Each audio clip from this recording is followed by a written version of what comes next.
What's up, peeps? I want to do a quick video this week. Nothing crazy. Just kind of want to go over a very well discussed topic, and it seems like people are talking more and more about it lately, which is frequency versus volume. The reason why this topic is so discussed because everybody wants to claim, and that's not always the case, but for the most part, a lot of people seem to try to claim that they know the exact best method to building muscle and building strength, right? I'm gonna start off simple. It's not that cut and dry. It's not just this is the answer, like frequency is the answer or volume is the answer. I'll tell you my opinion on what I think works best and the reason why it works best, but there's variations, like you're gonna have to individualize the training based on the person's level of fitness, what the overall goals are, how much rest can they get between said muscle groups being worked, how many calories are they consuming, how long do they have to prepare for a specific event or whatever timeline they have. So there's a lot of factors. It's not just simple as frequency is better than volume or volume is better than frequency, right? So, getting to it a little bit, you have to look, like I said, at the fitness level of the person. Overall, I believe that it's technically a mix of both, right? If you spread out your volume throughout the span of a week, as opposed to all in one specific workout, depending on what your goal is, that can work better, right? Mostly for athletes and people who are trying to build overall strength. Now, that does not mean that body splits don't work. They work really well. People have been using them forever, and they're very well known. They're very well documented to work again and again and again. And I even use them with my clients all the time, It's just a different style of training, but it also depends how often that person can work out. I'm going kind of all over the place, but kind of getting to it. So it's also very hot. So I'm sorry for the sweaty video. If you have someone who's trying to build their pressing strength, their pushing strength, right?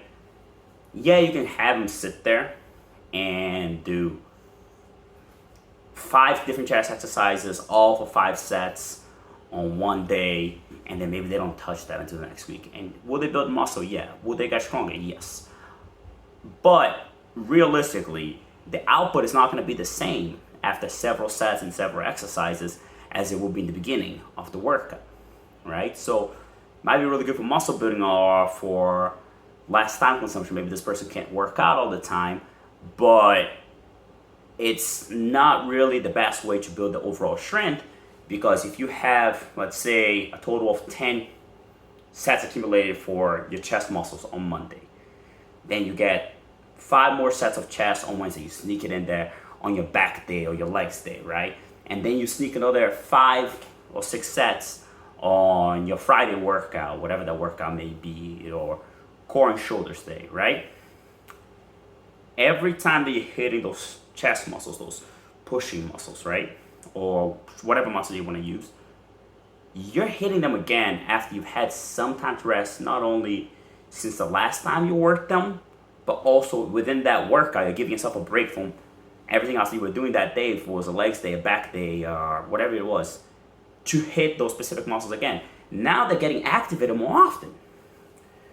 So that's what I mean by I think frequency works better than volume. It doesn't mean that you can't have a chest day, a back day, 2 legs day separated, right? And all those things. You can, and it does work, but depending on what your goal is, how you choose to approach it might be more efficient for overall strength gains and overall activation of those muscle fibers. If I have an athlete that's trying to really build the output with squats, they can't just squat once a week and just absolutely obliterate the legs with squats on Monday and then not do legs again until next Monday and think they're going to get the same results as doing a number of sets with a specific amount of reps at a specific percentages on Monday, then maybe take Tuesday to work a little bit of pulling and pushing strength, upper body work.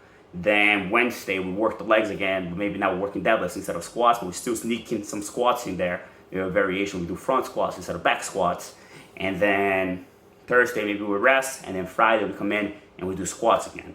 And maybe that's a day where we're actually going heavier, while Monday and Wednesday, it might be more controlled. So that athlete now got to squat 3 days a week. They had those gaps in between to let those leg muscles recover. And they're just getting more stimulation into those muscle fibers. I'm not going to get too much of the science behind it. I'm trying to keep it simple for everyone watching so that way you can understand, okay, like, if your goal is to squat heavier, doing it more days a week is going to do more for you. If you're only squatting once a week, you could work out for 3 hours, 4 hours, whatever. I'm not suggesting anyone ever do that. But let's say you did, and do leg extensions, do calf raises, squats, back squats, front squats, pause squats, all in one day, your leg's going to be toast. You're not going to have the same ability at the end of your workout as you did in the very beginning. So you're not going to be able to work in the same way. And now they're beat up for the next few days, and you just wasted a whole bunch of those sets, you know? So yeah, I'm going to leave it at that for now. I'll dig in deeper about this specific subject in the future. There's just a lot of information in it. But that's my reasoning on how to look at volume and frequency.